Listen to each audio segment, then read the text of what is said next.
Good morning and welcome to the order of Monday morning. No, I don't feel silly doing that. Okay. Anyway, I hope you had a good weekend. Hope you the weather you survived the weird weather in your neighborhood.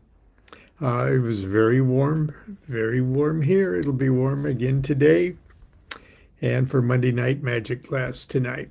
Uh, a couple things. I call today's talk the nothings that come before all the everythings, uh, and it's kind of interesting. I'm gonna talk a little bit about one just a one-page chapter in Aleister Crowley's The Book of Lies. But before I do that, I want to remind everybody that uh, because I'm getting a lot of very, very good comments on the new book, The Tarot Architect, and people are starting to do the exercises, and a surprising to me, at least at first, people that are actually creating and coloring in their own cards and doing that part of the program. And I would like to remind everybody that in the book is a link to a website whereby you can print out the blank cards like this, okay? And you can print them out on your own printer on cardstock. Like this is just on one of those 5x8 note cards, or you can arrange them in such a way that you can take them down to your local Office Depot or something and print it out on even harder cardstock and cut them out and start to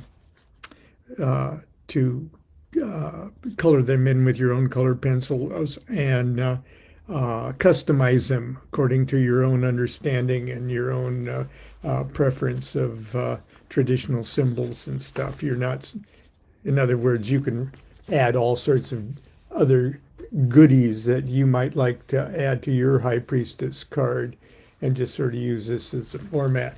So just as you read the book, you'll find that the link to the page where you can just download the PDFs of all the cards plus the Cube of Space and Trees of Life and things like that. Okay, wanted to take care of that. I called today's talk something like let's talk about nothings or something. The chapter 0, do you have? It's kind of it's not hard to find. You can find it easily on Kindle. Aleister Crowley's The Book of Lies, or falsely called Breaks. It is, if you're expecting a regular Aleister Crowley kind of, it's different. Okay, it's 91 chapters plus some negative chapters that come before that are just a question mark and an exclamation point and an O and another but they're just like one page things. Okay, they're Kabbalistically based, but they're not poems. Some of them are poems. There's a couple of them that are actual rituals. Okay, one page rituals. But they are totally Kabbalistic. And it's not a Class A document, but it's very, very interesting. And If you have it and are into magic or hermetics or anything else, you'll constantly, all through your magical career, year after year, find just jewel after jewel after jewel uh, in it. And at first, what doesn't make sense to you is because it doesn't you're not ready to make it sense to you. Okay, so don't worry about the things that just go what, there'll be plenty of stuff that you'll go wow, okay, over. So that's Crowley's The Book of Lies. And there is the very first one that's actually a commentary, because there's one sort of blank page that just has a question mark, and there's just one blank page. The next page is an exclamation point, and Crowley will later call that the soldier and the hunchback. Okay, and then there's this one, and it's labeled 0. Okay, but it's labeled more than 0. It's labeled 0 with an exclamation point. And that's a footnote 1 there. But the title of the chapter is O exclamation point. Okay, Crowley describes that.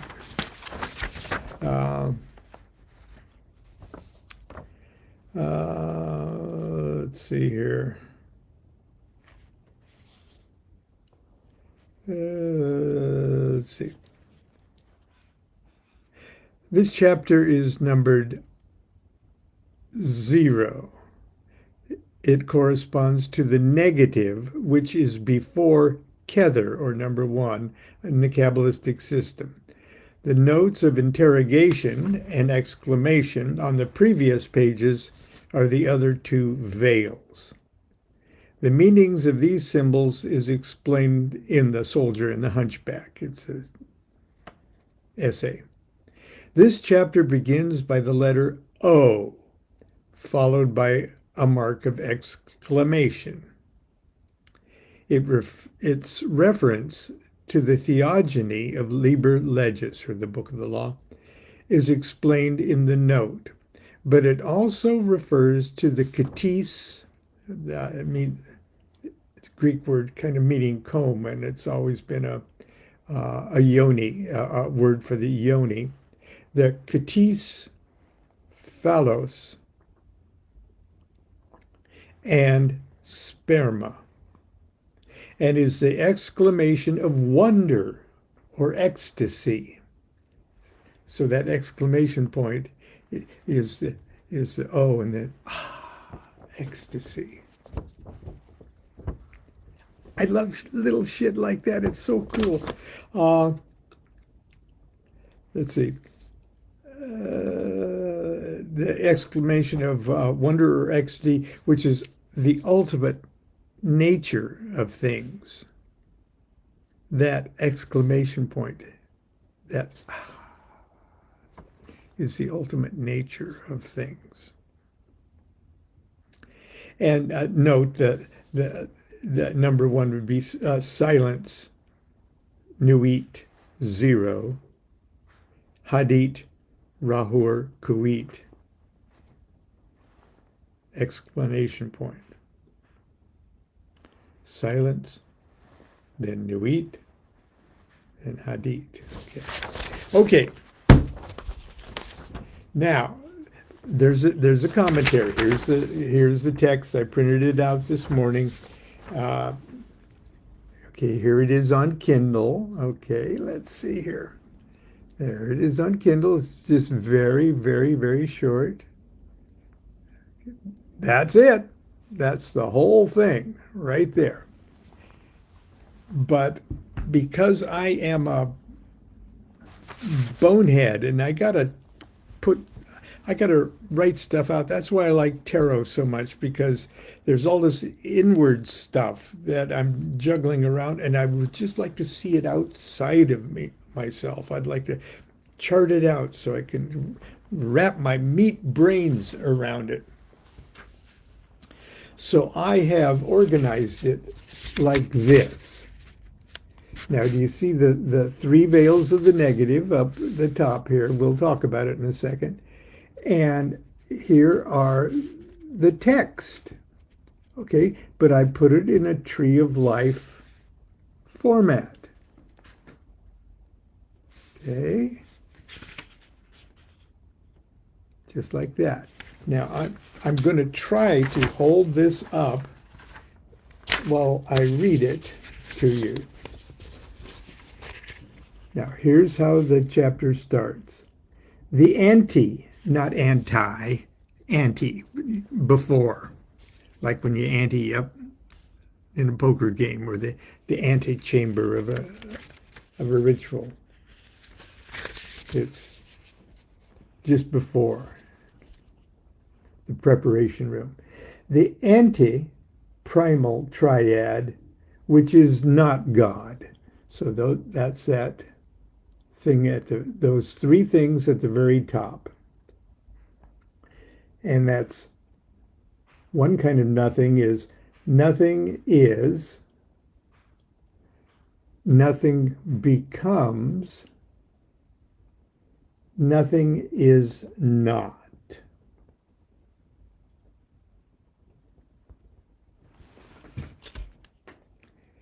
So before we start talking about one, we got to have a chat about nothing. As a matter of fact, we have to have a chat about three kinds of nothing.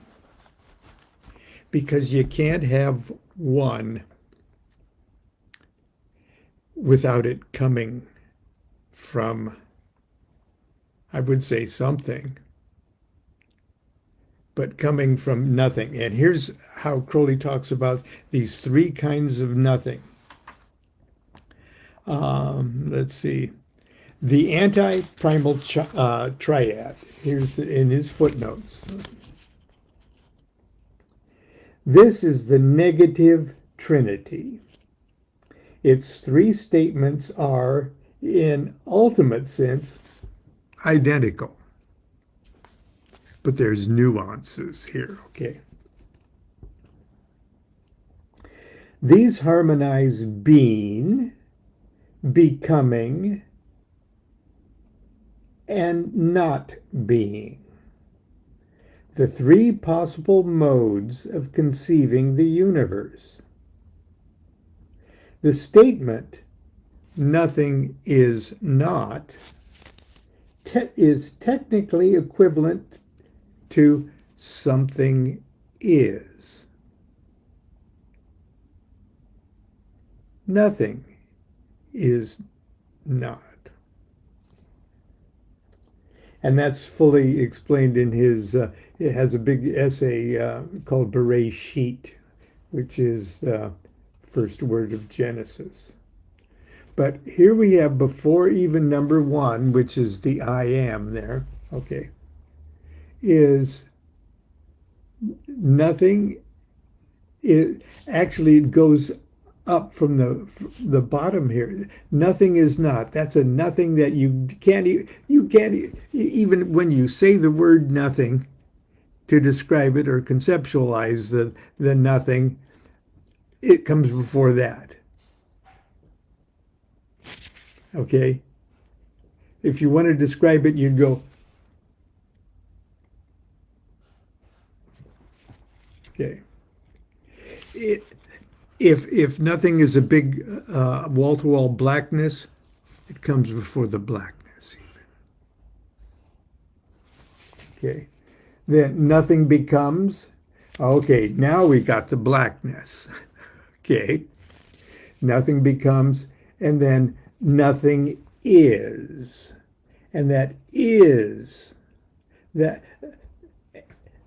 nothing is not, it's a double negative that makes a something, and that something is the core of that I am. It is where the singularity comes from. And I sort of tend to picture it in my mind in a very a big blow up close up of one of those the old fashioned camera lens that goes or actually goes like that, and it has all those beautiful mechanical things that go into each other and stuff. That snapshot, when it goes like that, it goes from the finally the nothing is not into the center. Excuse my sound effects. Okay. So that is the anti-primal triad, which is not God. Then there is the first triad. I'm going to talk about the first triad there, which is God. And that first triad is I am, and then I utter, not utter, I utter the word. I hear the word is number 3. Sounds so simple. But just imagine if you're the singularity of all existence, which you really are, if you wake up that severely. If you want to become self-aware, you have to reflect yourself somehow or other inwardly, because there is no outside of yourself when you're the wall-to-wall singularity. So you reflect yourself. In a sense, you create a mirror in the very center of your circumference-less.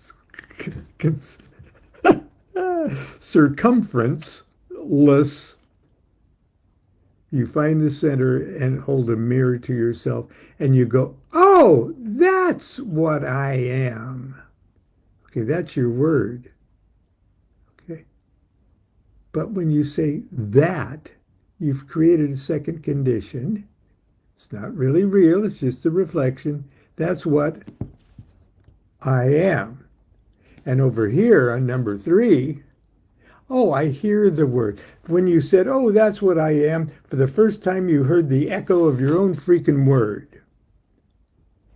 Okay, and can you see the very archetypal form of a projective thing that way down in the manifested universe sort of will manifest as a projective, positive, pointy thing, and the I hear the word is the opening, if you will, the ear that is going to hear that word, because the word uttered, if a tree falls in the woods and nobody hears it, it doesn't make a sound. Those 3 things, I am, I utter the word, I hear the word, is the first triad, which is God. There's no stuff yet. There's just God thinking about itself. So that's Crowley's first triad, which is God. Now, below that comes the abyss. The word is broken up. There is knowledge. Knowledge is relation. These fragments are creation. The broken manifests light, just like a bright light going through a prism. It breaks up the light and spreads it out into the spectrum of colors. But they all come from the light, the single source. Okay. So here's how he describes that second, or the abyss. Okay. The abyss, the word is broken up. There is knowledge. Knowledge is relation, and these fragments are creation. The broken manifests light. Okay, now just how two was that reflection. That utter the word was the reflection of I am. That whole triad, that whole first triad there. I am, I utter the word, I hear the word. That triad reflects itself in a second triad. And you see how it flips? It's a downward pointing triangle now because it's the reflection. The abyss has formed a looking glass. Okay, and there is the second triad, which is God. First triad, which is God. Well, the second triad, which is God too. And now we've got it down into things we can almost wrap our meat brains around. There's God, number 4 there. God, the Father, Mother, is concealed in generation. And then over here is God is concealed in the whirling energy of nature. That's why it's Gebura and Mars and fiery and whirling energy, okay? And then those two are synthesized in number 6 there. God is manifest in gathering harmony, consideration, the mirror of the sun and of the heart. And you see how it's literally the mirror of the I am up there. That number 6 is the mirror of I am. Okay. Third triad. Now, this triad isn't flipped because this triad isn't the reflection of the second triad. It's a repetition of it in the same way that number 3 up here isn't the reflection of number 1 like number 2 was. Number 3 is, oh, I know the difference between the one and the reflection. I know there's a difference between them. Okay, it creates a third condition, and that is sort of duplicated there in the creation of that third triad. And the third triad is bearing, preparing, and then wavering, flowing, flashing. Now these are terms that when you're contemplating Netzach and Hod there, we're going to have to meditate on and see where he was coming from. And then number 9, the foundation number is called stability, begetting. And what do you beget? The 10th animation, the world. So that's what we get when we put this onto a tree of life. Now I'm going to hold this up like this for just a moment. I don't know if you have a screen capture capability, but if you do, I'll try to hold it still, and you can do a screen capture of this. It's my own funky thing, but it's my own. And if that's going to be helpful to you, put it up. I don't know why that sparkly thing happened, but it just did. Maybe that's the exclamation point at the beginning. Okay, that's it for today. There will probably, hopefully, if all goes okay, we'll have a parking lot Tuesday tomorrow, and we'll figure out something else to talk about. Once again, read in the Tarot Architect. Find the website that we've set up just for this, and you can print out your cards to start working on. I would suggest colored pencils, actually, as uh, uh, people have sending me pictures of of their uh, their cards. Now take your time. You're not meant to do this in just a week or two. No, read read the book, do the exercises, and throughout the year create your cards. Okay, and I have you create them in a specific order, the same order that existence came into existence, not just linear. Okay, there's a specific order to do the cards. Anyway, until tomorrow, continue to be good to yourself and be good to each other. Do what thou wilt shall be the whole of the law. Love is the law. Love under will.